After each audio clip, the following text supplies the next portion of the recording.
Welcome to Chess Basics Part 4 presented by HeKa. Today's topic is on chess strategies. Chess is the game of strategy. You can't control the entire game as the game progress is based on your game as well as your opponent's game. Best thing to do is to play few good moves and gain advantage in the game. I'm going to teach you few simple strategies to gain this advantageous position. In chess, your ultimate goal is to attack and take down your opponent's king. You cannot win the game without entering into the opponent's territory. Controlling the center. In the chessboard, e4, e5, d4 and d5 squares are considered as the center of the chessboard.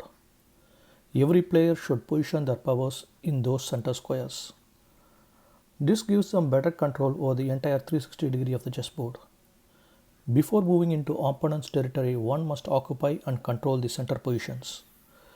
In the picture, you can see the player playing white pieces has better control over the center with the pawn in e4 and d4 position, and both the knights and the bishop had control over e5 and d5 squares.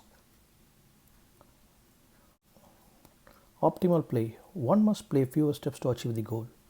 In the example you are seeing, player is moving the pawn from e2 to e3 and then e3 to e4 in the second step. Player could have achieved e4 position in just one step, which is making a pawn move from e2 to e4. This will save one step which could be used to move your powers forward and gain control faster. In some cases, you would be moving your pieces forward, and after the opponent's attack, you may move your pieces back to its original position. This is equivalent to wasting two steps. You should think and avoid these attackable moves and play an intelligent game. Free movement.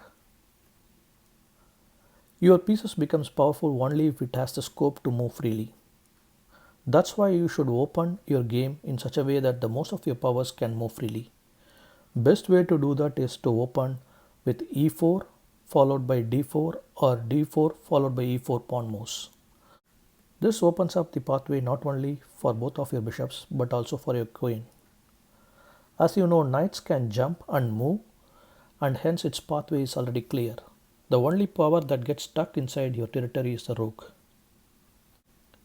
Pawns are in front of the rook, and that's why rooks could not move. Rook could also be made free after castling. Castling makes your rook free as well as it secures your king. That's why castling is so important, and everybody tries to do castling as early as possible. Let's see what happens if you move your king and queen pawn by just one step. As you can see in the picture, all the powers are locked in and none can move. Now I guess you would have understood what is the advantage in freeing the powers. Development of power. Developing your pieces towards your opponent's king is the key to winning the game. In our case, all our pieces marked in green circles have moved forward and is directly or indirectly attacking your king, queen and rook. Whereas the piece on the other side have not moved out from its territory and is not attacking. King's weak square.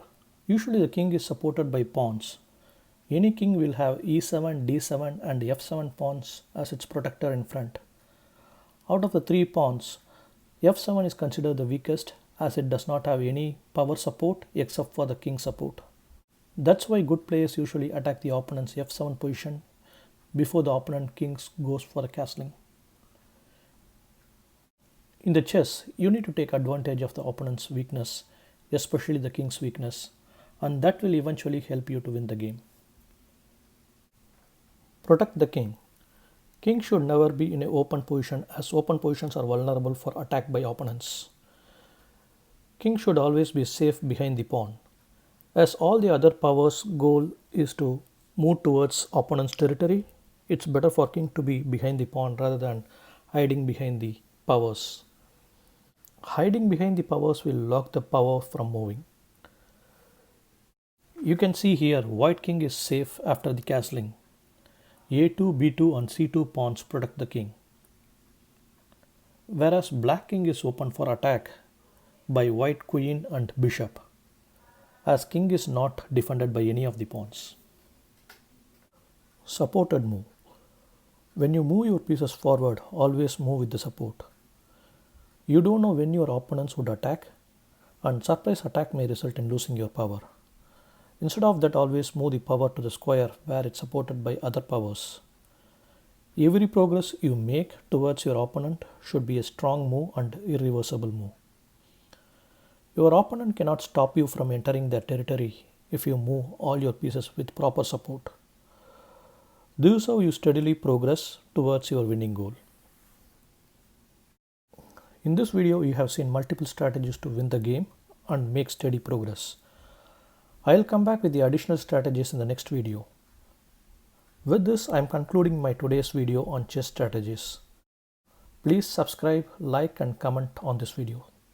Thank you. Bye.